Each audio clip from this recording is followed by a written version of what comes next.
I woke up in a strange mansion, my memories of the past week completely gone. A man with piercing silver eyes stood over me and whispered, "You belong to me now."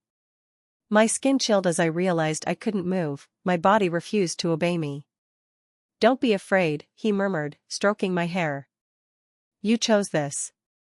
But when I looked in the mirror, my reflection flickered, and the woman staring back wasn't me. I'm not sure how to begin, but I feel compelled to share an experience that's been haunting me. Maybe by putting it into words, I can start to make sense of it.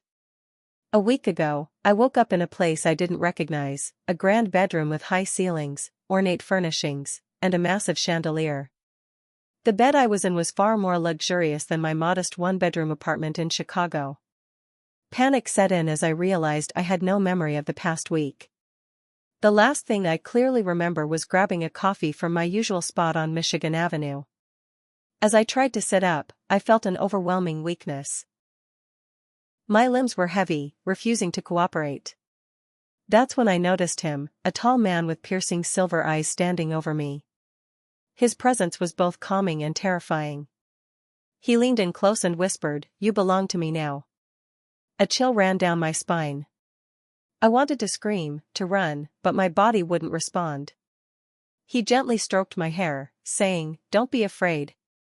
You chose this." Chose this?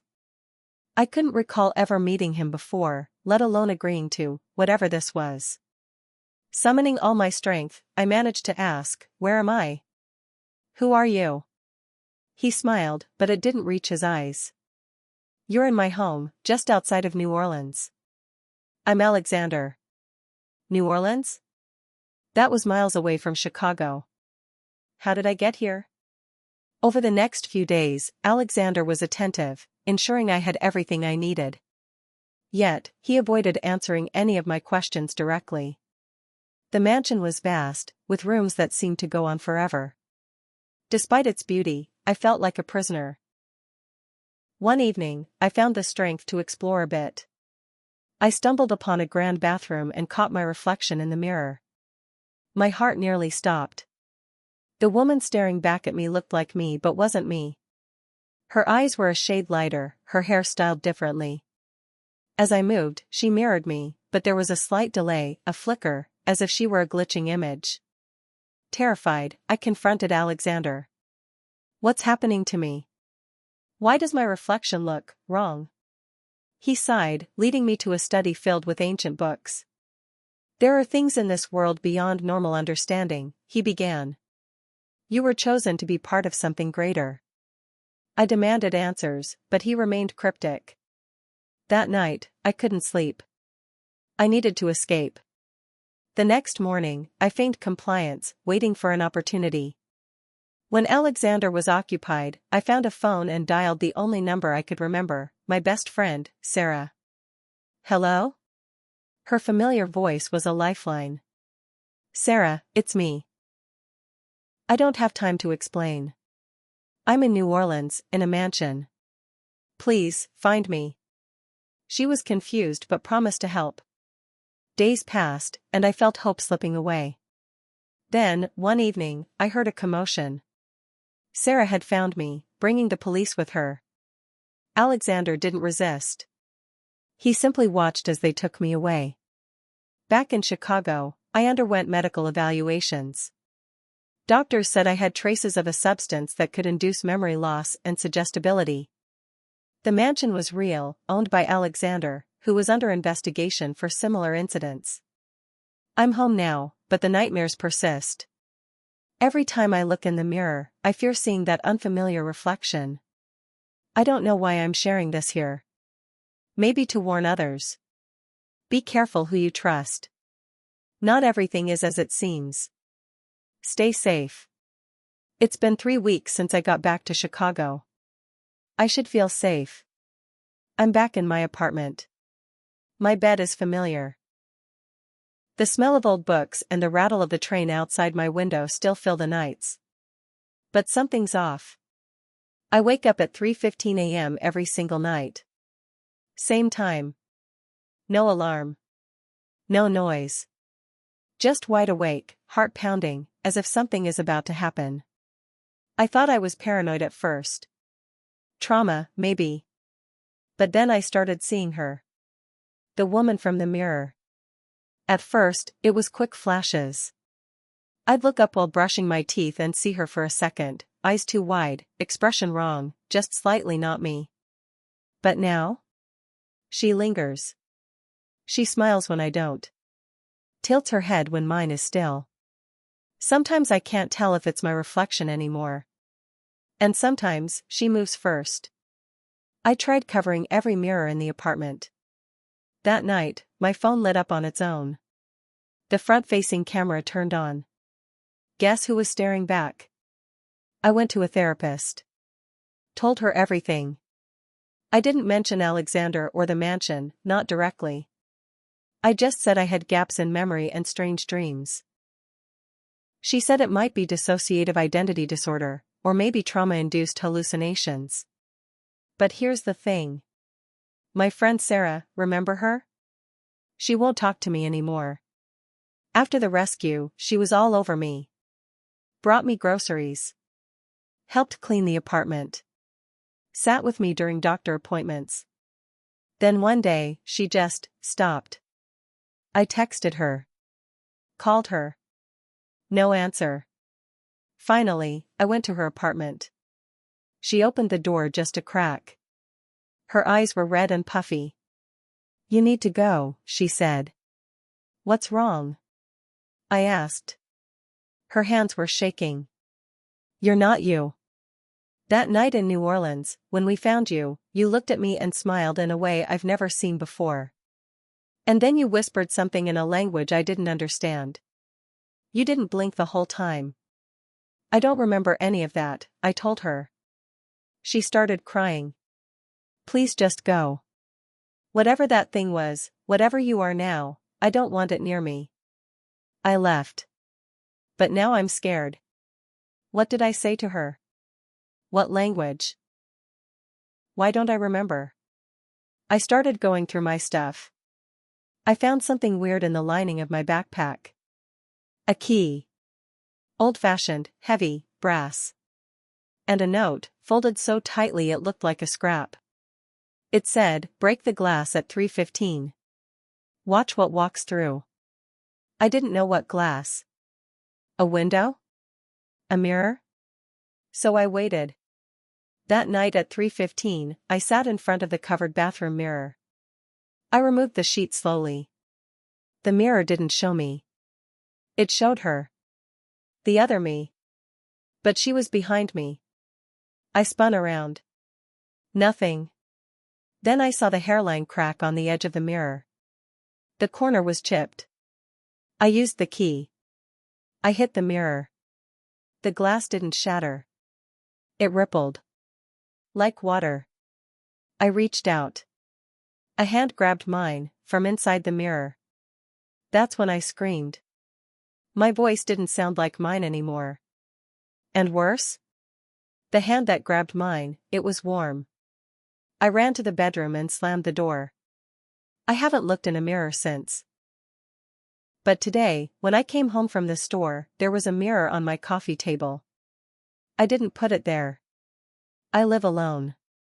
It had a note taped to it. You left the door open. So yeah. That mirror with the note? I didn't touch it. I just stood there staring at it, heart pounding so hard I thought I was going to pass out. I took a picture of it and sent it to an old college friend, Mark. He's into weird stuff. Paranormal theories, haunted objects, conspiracy podcasts, all of it. I figured if anyone could make sense of it, it would be him. He called me 2 minutes later. You need to get rid of it, he said. Right now. I didn't bring it in here, I told him. Doesn't matter. That note. You left the door open, that's not metaphorical. That's a literal door. Between here and something else. They're telling you they're already in. He said the mirror might be what's called a veil artifact, a surface that lets something pass between worlds, but only when certain conditions are met. Like what? I asked. Like a key, he said. Like 3:15 a.m. Like memory gaps. Or body swaps. Body swaps. I didn't tell him about the other me. The flicker in the mirror. The reflection that didn't always match. I didn't sleep that night. The mirror stayed on the coffee table. I covered it with an old towel and moved to the bedroom. But even with the door closed, I swear I heard breathing. Not heavy, not obvious, just soft. As if someone was pretending to sleep nearby. The next day, I decided to get out of town. I booked a bus to St. Louis. Just to get away. Clear my head. At the terminal, someone brushed past me. Tall guy, long coat, gloves, even though it wasn't that cold. I barely noticed him until he turned back and said, "Running won't help." I froze. He had silver eyes. It wasn't Alexander. Not quite. His features were similar, but different. Like a cousin, or a version of him that took a wrong path. "You chose this," he said again. "No, I didn't." "You did. Just not in this world." He smiled and walked away, disappearing into the crowd like mist. The bus ride was a blur. I don't remember falling asleep, but I must have. When I woke up, we weren't in St. Louis. We weren't anywhere. The driver was gone. Everyone on the bus was gone. It was parked in an empty field, surrounded by trees. No roads. No buildings. Just me. And my reflection in the window. Except she was outside the bus. Standing in the tall grass. Wearing my clothes. Staring right at me. I didn't get off the bus. I stayed locked inside until sunrise. At some point I must have passed out. When I woke up again, the bus was back in the terminal. People were getting on and off. Everything was normal. Nobody believed me when I asked what happened. They said I must have fallen asleep. That I never got on the bus in the first place. But my shoes were muddy. My hands had grass stains. There were scratch marks on the bus window. From the outside. When I got home, the towel I'd put over the mirror was on the floor. The mirror was gone. But in its place was something worse. A second key. Same old brass. Same weight. But tied to it was a small tag that read, "This one's for her." I've been trying not to lose it. But how do you stay sane when someone, or something, wants your life, knows your memories, walks around in your skin? And the worst part? I think she's better at being me than I ever was. I didn't sleep for days. I kept the second key in my drawer, locked away. I didn't know what it opened, or who it would let in. I started getting paranoid. I unplugged everything with a screen. No mirrors. No electronics. I even covered up the windows. But it wasn't enough. One night, I heard a knock at the door. 3 soft taps. I didn't answer. Then my phone buzzed. A message from Sarah. "You need to come. Now. Don't ask questions. Meet me at the park. Bring the key." That was the first time she'd messaged me in weeks. I took the key and walked into the night, half thinking it was a trap. Maybe it was. But I had no one else. I just wanted this to end. When I got to the park, she was there. But she wasn't alone. Mark was with her. And someone else. Her. The other me. She looked perfect. Healthier. Happier. Her posture was relaxed. She smiled easily. But her eyes were cold. Mark stepped forward. "You have the key?" I held it out. "What the hell is going on?" I asked. My voice cracked. I was shaking. Sarah looked at me, really looked at me, for the first time in weeks. "You disappeared for 5 days, remember? When we found you, you were speaking in some ancient dialect. You didn't recognize me. You had her in your eyes." She pointed at the other me. "I didn't do anything." I shouted. I was taken. I woke up in a mansion with Alexander. I didn't choose this. The other me laughed, quiet, almost kind. But you did. You came to us. Willingly. You just don't remember. You wanted to forget. You wanted a reset. What are you talking about? I asked, voice low now. She stepped closer, face inches from mine. You begged for it. Cried for it. Said you were tired of your life. The loneliness. The job you hated. The emptiness. So we gave you a way out. You were supposed to stay. I stumbled back. No. I never, Sarah cut in. We watched the footage, from Alexander's house. You smiled the whole time. You kept saying, let me go. Let her have it now. I was shaking my head. That's not me. That wasn't me. Mark stepped between us. She's not lying. But she's not telling the full truth either. He turned to the other me. You weren't supposed to cross over permanently. The key was just for visitation. A shared link. I stabilized faster, the other me said calmly. I was better suited. She was too broken to hold the connection. Tears burned my eyes. You stole my life. You gave it away. That's when I snapped. I lunged at her. We hit the ground. I felt my hands around her throat, except it didn't feel like flesh. It felt like glass. Cold, vibrating. My fingers sank into her skin, like I was pushing through water. Then it broke. She shattered. Not into blood and bone, but into smoke, shards of mirror, light. The scream that came out of her wasn't human. It echoed through the park like a siren, bending the air. And then she was gone. I lay there, on the ground, crying.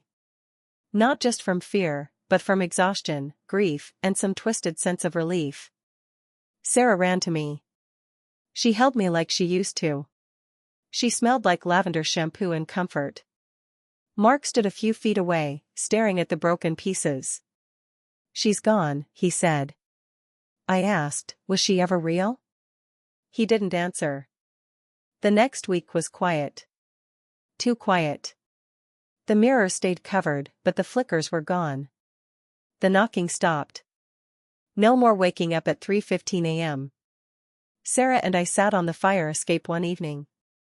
She smoked a cigarette, I sipped tea. She really was better at being you, she said softly. But she wasn't you. Would you have kept her around if I hadn't come back? I asked. She didn't answer right away. Then she said, I don't know. That hurt more than it should have. The apartment still feels off. Like something was pulled out and never put back. Sometimes I find hair in the drain that isn't mine. A perfume I don't wear lingers in the hallway.